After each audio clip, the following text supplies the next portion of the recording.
saúdo a todos com a gloriosa paz do Senhor Jesus. Hoje teremos a oportunidade de dar continuidade com mais uma lição do ciclo 4, cuja temática é Portando uma Nova Identidade. A lição de hoje é a lição de número 5, cujo título é A Fidelidade no Casamento.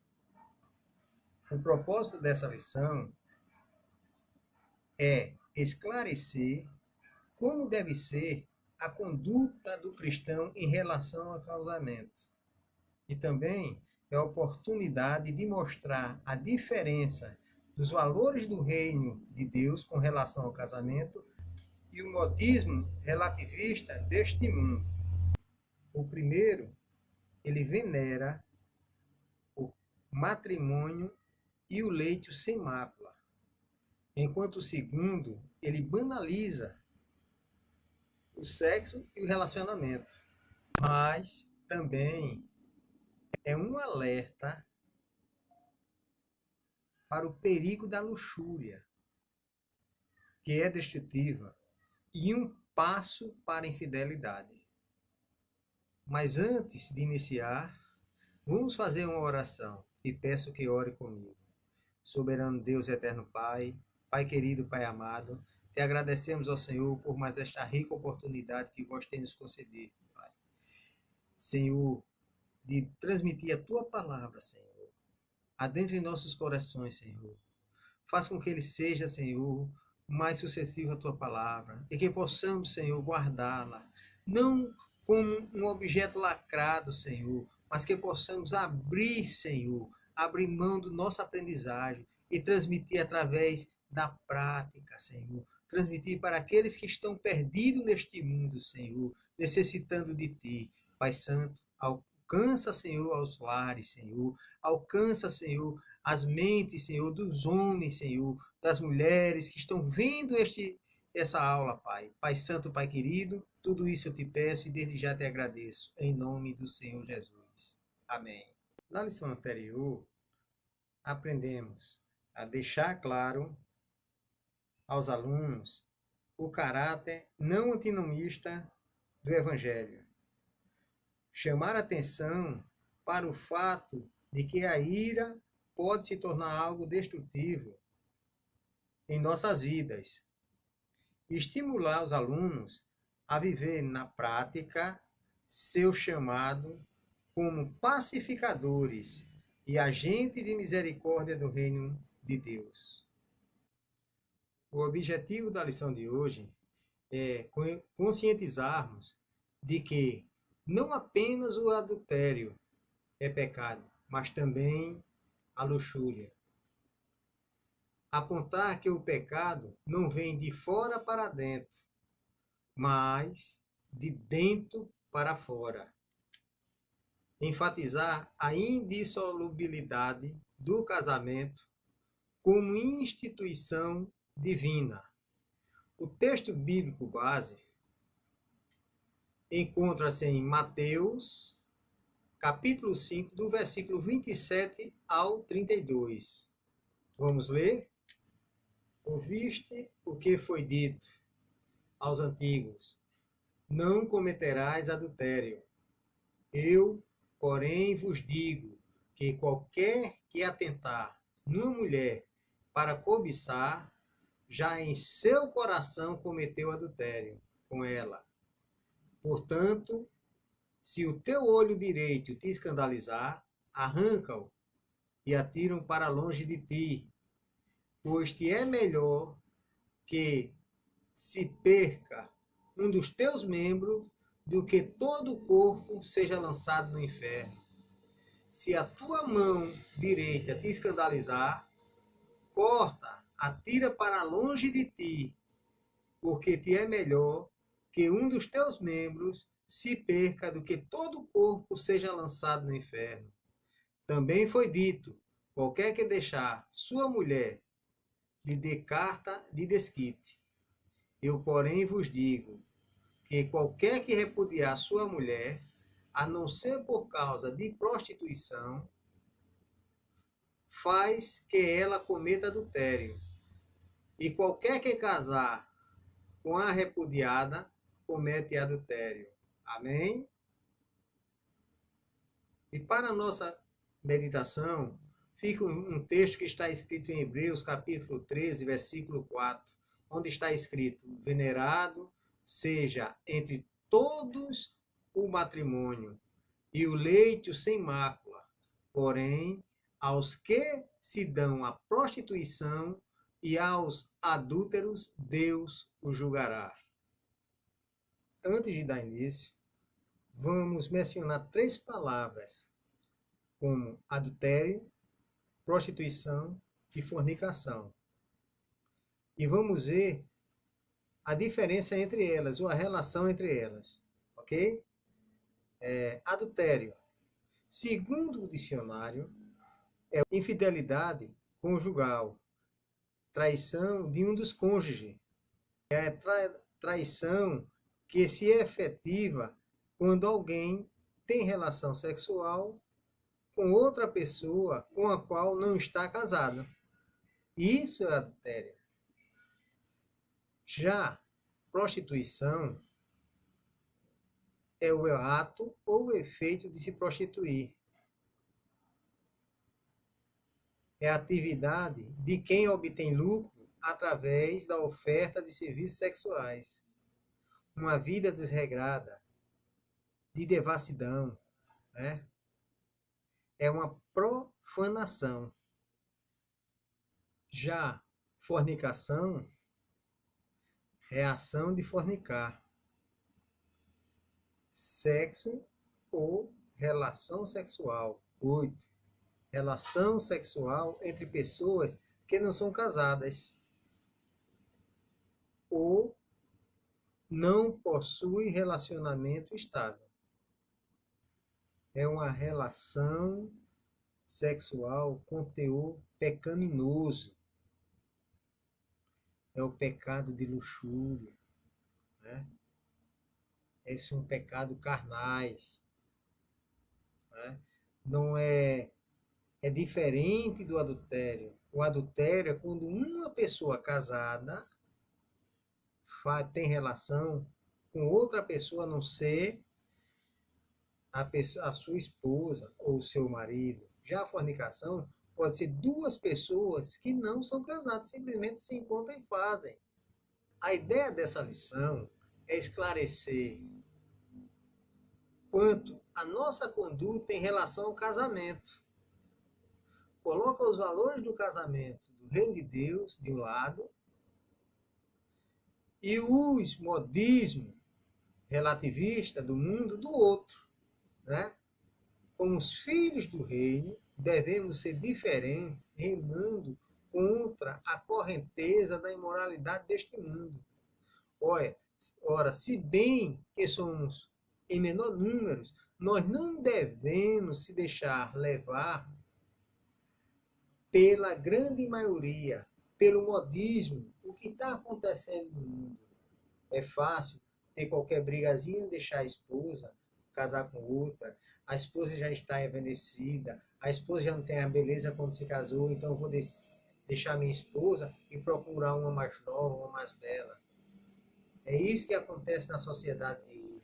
Nós vemos pessoas idosas casando com jovens e jovens casando com pessoas idosas, né? Tudo em busca de alguma coisa, um interesse próprio, onde o jovem tem interesse em lucro financeiro, e onde a que é mais idosa tem o prazer da vaidade, de ter um marido, um esposo mais jovem, né? No primeiro tópico, Jesus condena a luxúria, né? Esse é o primeiro tópico da lição. E luxúria é algo sério. Luxúria é um comportamento desregrado com relação aos prazeres do sexo, né? A lascívia sensualidade, né? No original, no grego, epitúmia significa desejo intenso por algo ilícito, né? É o desejo íntimo de prazer sexual ilícito, imaginado e não resistido. A intenção interior, né? Ela é de dentro para fora, né? Ela não vem de fora para dentro. Tão errado quanto a ação pecaminosa é a intenção pecaminosa, o desejo de cometer. Isso a gente deve refletir. Observe em Mateus, capítulo 5, versículo 28, o que é que Jesus fala a respeito disso? Arranca e atira para longe de ti. Porque Jesus, ele condena a luxúria? Ora, porque a luxúria é uma porta para a infidelidade. Não é? Se ele tem aquele desejo íntimo em outra mulher, a não ser a dele, não é? A não ser a do homem. Quando eu falo homem ou mulher, eu falo com relação, como a humanidade, entre homem e mulher. Porque tanto isso pode ser passado pelo homem, como ser pela mulher, né? Então, o que Jesus ele condena? Porque a luxúria, como é aquela coisa interior, aquele pensamento, aqui dali é algo que pode levar a você a cometer o erro do pecado, consumar o pecado. Por isso, tão errado quanto a ação pecaminosa é a intenção pecaminosa. Veja o que é que Jesus diz em Mateus, capítulo 5, versículo 28. E Jesus, ele usou uma figura de linguagem. A luxúria é algo tão sério e, ao mesmo tempo, tão fácil de crescer no coração quando as pessoas dão lugar, que Jesus usa uma forte figura de linguagem para enfatizar aos seus discípulos a necessidade de repeli-la radicalmente das suas vidas, né? Por isso ele usa o termo arranca-o e atira-o para longe de ti. Vocês já ouviram uma frase tão simples, cuidado, olhinho no que vê? Né? Ou seja, o olho é a porta de entrada. Né? E aí surgiu o desejo do coração. E com o desejo do coração, você vem a praticar o que é errado. A luxúria é um mal que deve ser cortada pela raiz. Porque se você der lugar, ela cresce. E ela crescendo, ela vai trazer danos irreparáveis para a vida do homem. Por isso que Jesus diz, arranca o teu próprio olho e atira para longe, corta a tua mão. Ou seja, para que o seu corpo todo não venha se corromper. Veja o que é que o salmista diz nos Salmos 101, versos 3. Não porei coisa torpe diante de meus olhos. Aborreço as ações daqueles que se desviam, e isso não se apegará a mim.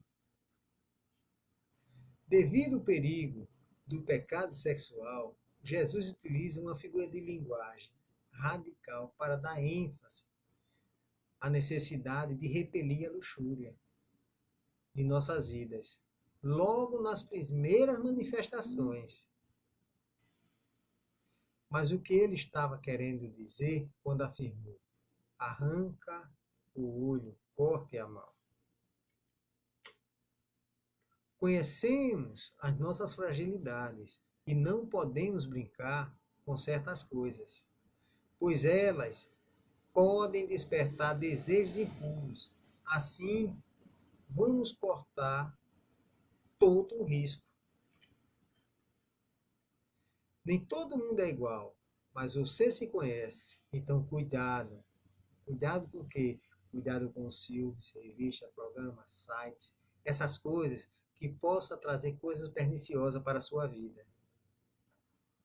Mas o que é mais importante é o que você identifique tudo que lhe atrapalha nesta área e despreze, jogue para longe de ti. Segundo tópico, a intenção do coração transparecerá nos membros do corpo. O pecado nasce no coração. Jesus sempre enfatizou que o pecado nasce no coração do homem, né?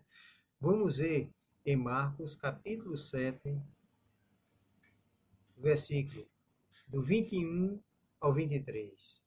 Está escrito: porque do interior do coração dos homens saem os maus pensamentos, os adultérios, as prostituições, os homicídios, os furtos, a avareza, as maldades, o engano, a dissolução, a inveja, a blasfêmia, a soberba, a loucura. Todos esses males procedem de dentro e contaminam o homem. É por isso que Salomão escreveu: sobre tudo que se deve guardar, guarda o teu coração, porque dele procedem as saídas da vida. Isso está em Provérbios, capítulo 4, versículo 23. Ora, Tiago, irmão de Jesus, é claro quanto à origem das tentações. Ele declara que não provém de Deus. Isso aí está escrito na Epístola de Tiago, no capítulo 1, versículo 13, que diz: ninguém sendo tentado, diga, de Deus sou tentada, porque Deus não pode ser tentado pelo mal, e a ninguém tenta. Ele também não diz que as tentações procedem do diabo ou do mundo. Tiago afirma que a tentação tem origem no próprio ser humano, devido à sua natureza pecaminosa.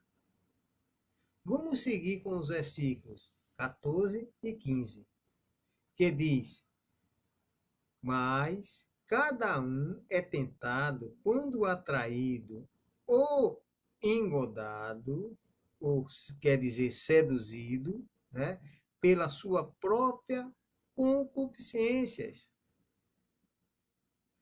Depois, havendo a concupiscência concebido, dá à luz o pecado. E o pecado, sendo consumado, gera morte.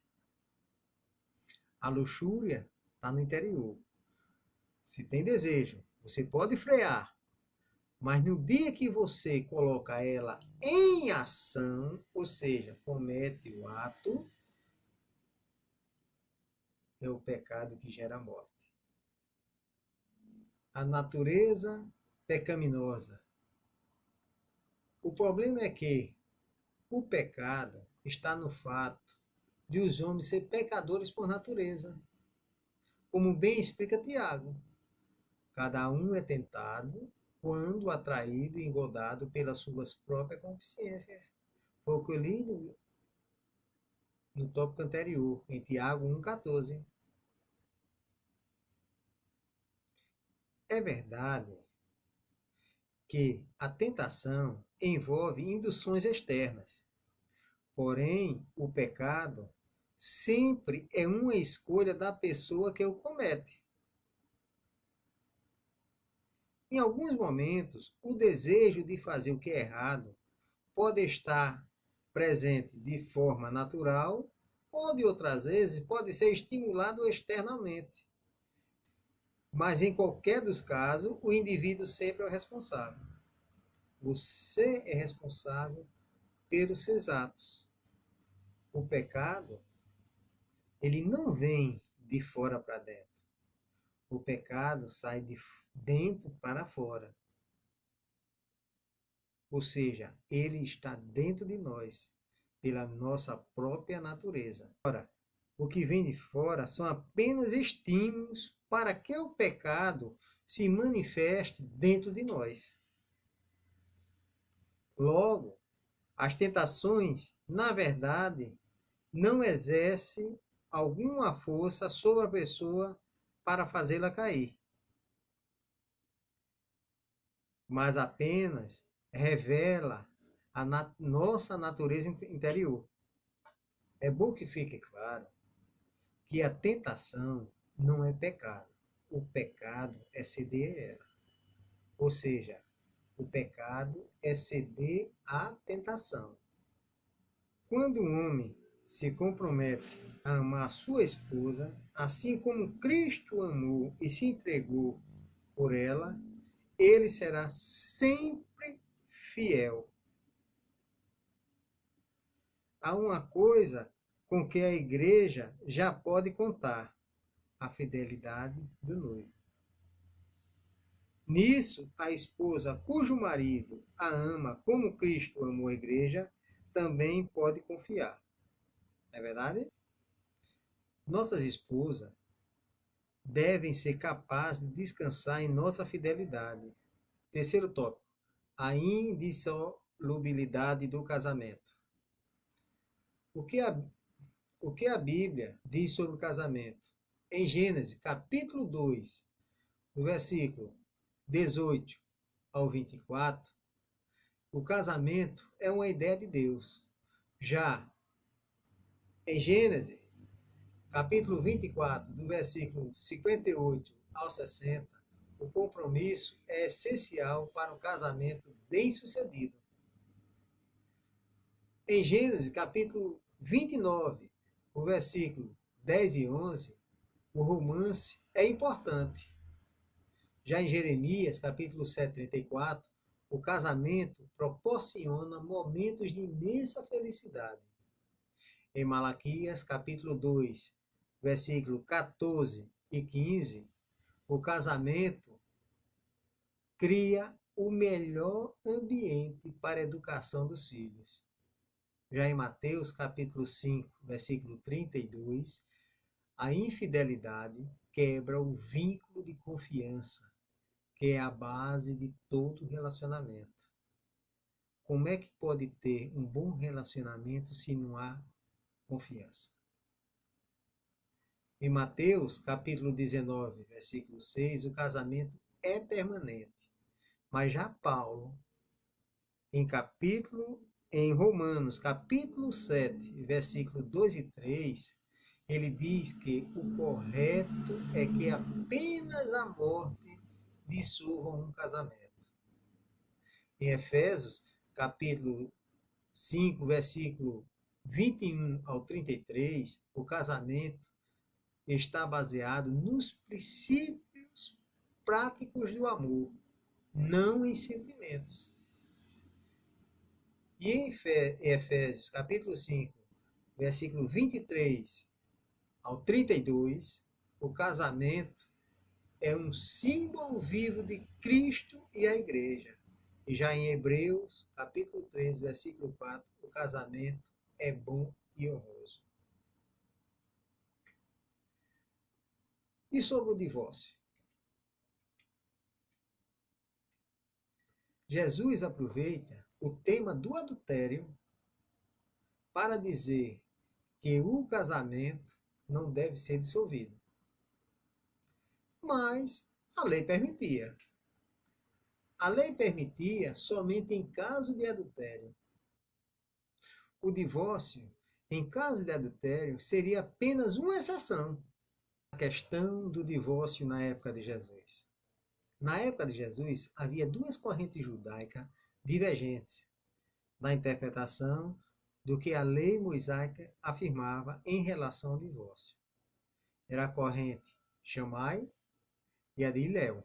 Né? Shammai, a primeira corrente judaica sobre o assunto, a mais antiga, era a do rabino Shammai, que entendia que a expressão coisa feia referia-se ao adultério.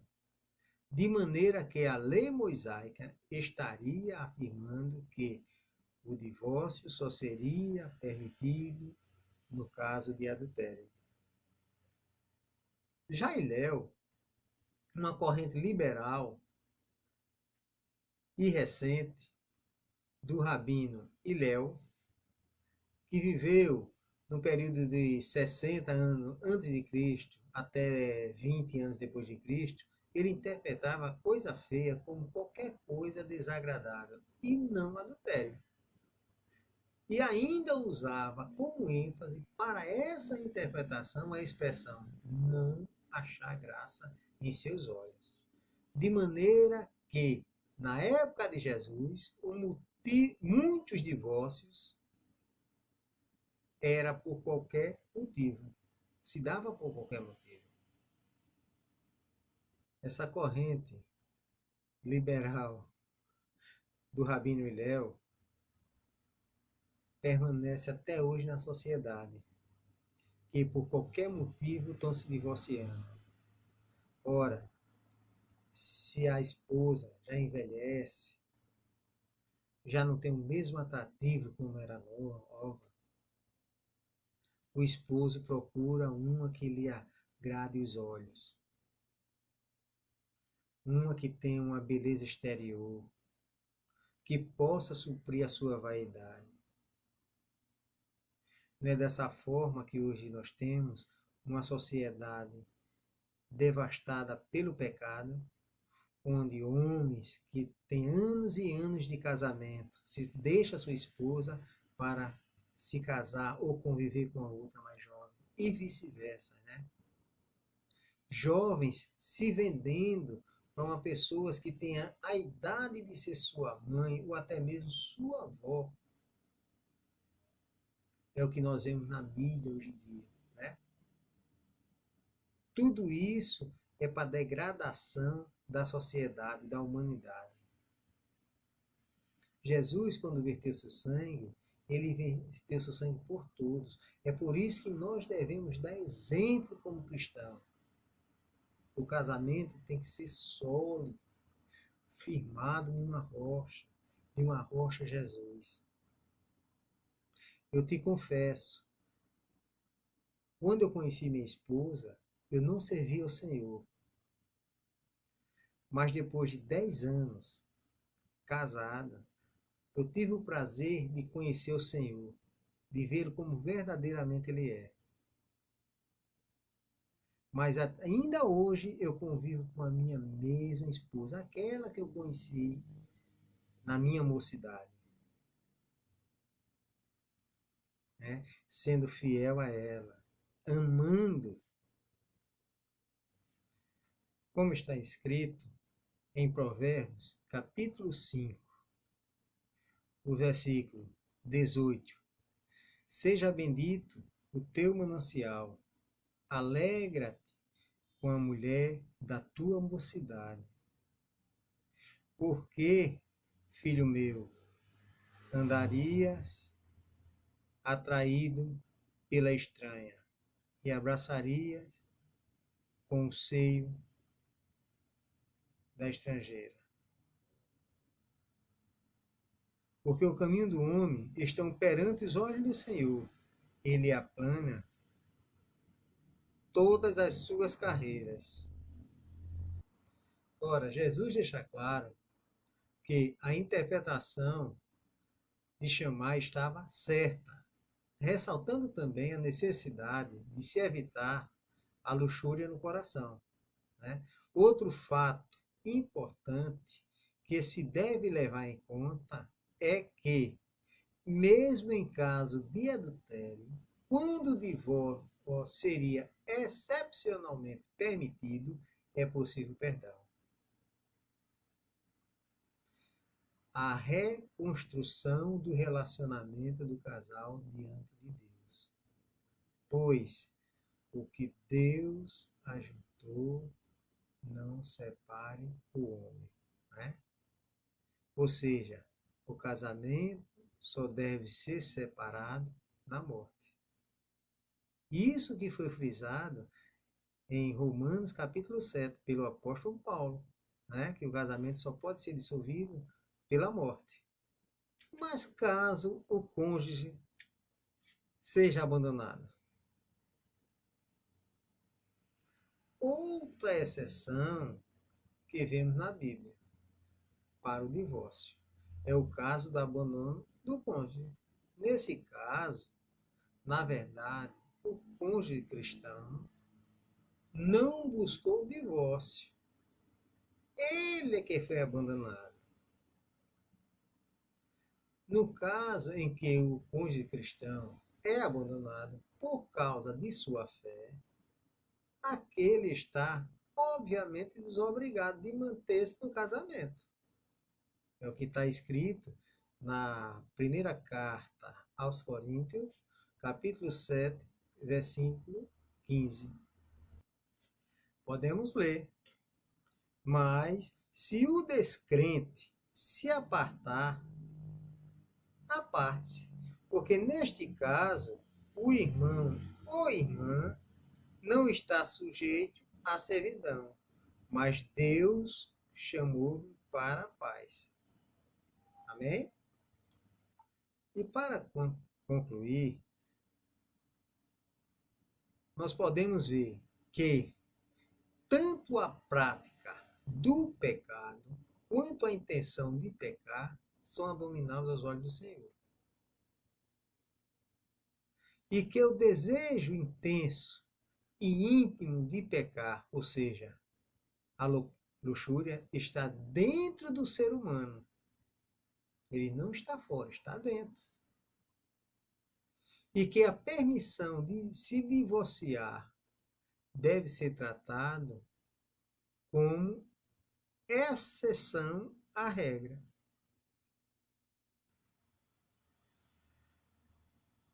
Portanto, meus amados, aqui nós concluímos essa lição. E vamos fazer uma oração agradecendo o Senhor por este momento. Amém?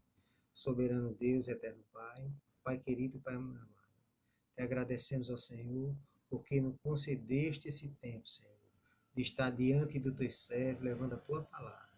Pai Santo, Pai querido, abençoa cada um, Senhor, cada ouvinte dessa palavra. Que essa palavra, Senhor, venha adentrar nos seus corações e que eles possam ser, como também a mim mesmo, Senhor, ser praticante dela. Nunca se desviar dos teus caminhos. Tudo isso eu te peço e desde já te agradeço. Em nome do Senhor Jesus. Amém? E na próxima aula é a lição número 6. A honestidade com as palavras. Nosso professor Felipe estará diante de vocês. Amém?